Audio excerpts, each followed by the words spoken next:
Бүгүнкү күндө айрым аймактарда билим берүү жана социалдык тармактардын абалы оор экени жаңы кетет. Мунун мисалы катары Алай районундагы Үчтөбө айыл округундагы үй бүлөлүк дарыгерлер борборун айтсак болот. Эң аянычтуусу жергиликтүү ооруканада шарт жок болгондуктан төрөтканага келген кош бойлуу аялдын бейтапкананын короосуна төрөгөнү коомчулукту ойго салбай койбойт. Мындан улам аймактарда көңүл сыртында калган социалдык объектилердин абалы тууралуу Жогорку Кеңештин депутаты Марлен Маматалиев аркыл маселелер саатында көтөрдү. Өкмөттүн өкүлүнөн бул маселени жана соңку учурда күчөп бараткан жол кырсыктарын азайтууга көңүл буруну суранды. 10 миң кишиге бир эле биринчи кызмат көрсөтө турган медициналык үй бүлөлүк дарыгер борбору бар. Немеси зданиясы 85-жылы курулган да. Азыркы убакта аварийный болуп калыптыр, дубалдар курап калыптыр, такыр жараксыз болуп калыптыр.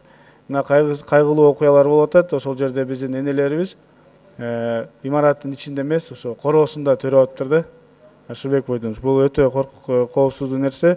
Ушуга мен суранат элем, көңүл буруп коюңуздар, тез арада ушул маселени чечүүгө суранат элем жана талап кылат элем. Ал эми айрым эл өкүлдөрү жай мезгили жакындап туристтик сезондун ачылышы башталгандыктан ата мекендик курорттордун шартын жакшыртууну, айлана чөйрөсүн таза сактоону белгилешти. Өзгөчө Кыргыз бермети болгон ысык көлдөгү эс алуу жайларына эс алганы келгендер акы төлөп эс алып жатышкан соң эс алуу жайларынын тазалыгына өзгөчө көңүл буруу керек дейт эл өкүлү. Мына ысык көл областы менен кыдырып келдим.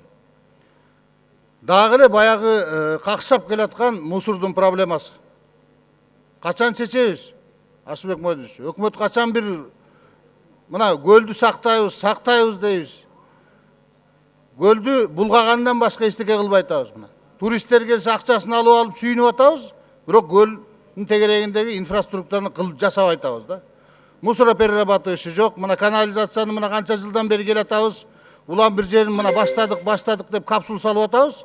Эч нерсе иш бүтпөйдү да. Жалпы жыйында эл өкүлдөрү пенсия курагындагы мугалимдерди кыскартуу жана мыйзамсыз жумуштан алуу көйгөйүнө да токтолушту. Евгения Строкованын белгилөөсүндө күн сайын ага мыйзамсыз жумуштан алынган мугалимдер кайрылып жатышыптыр. То же самое касается и медиков.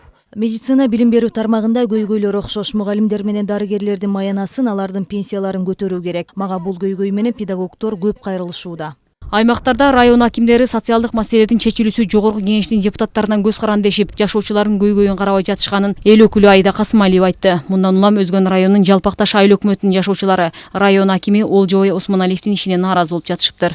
Жергиликтүү тургундар кайрылышат депутаттарга, ушул мектебибизди бүтүрүп бергиле, бул авариялык абалда деп. Үнү жетпейт ушул. Аким бир да жолу барган эмес. Бул мени абдан таң калтырат.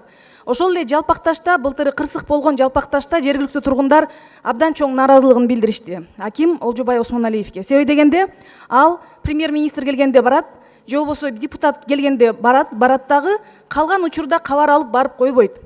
Ошону Мухаммед Калый Дүйшекеевичке өзүнө жеткизиңиз. Азыр кабинетте отуруп жумуш жасай турган мезгил эмес. Бир аптага чукул аймактарда шайлоочулар менен жолугушуп келген эл өкүлдөрү жерлердеги чечилбеген көйгөйлөрдү өкмөттүн Жогорку Кеңешине өкүлүнө жолдошуп, жол, суу, чек ара, коопсуздук өңдүү, социалдык маселелерге тийиштүү тармактардын көңүл буруусун айтышты. Шекер Сатыбалдиева, Бекназар Шермамбетов, Нью ТВ.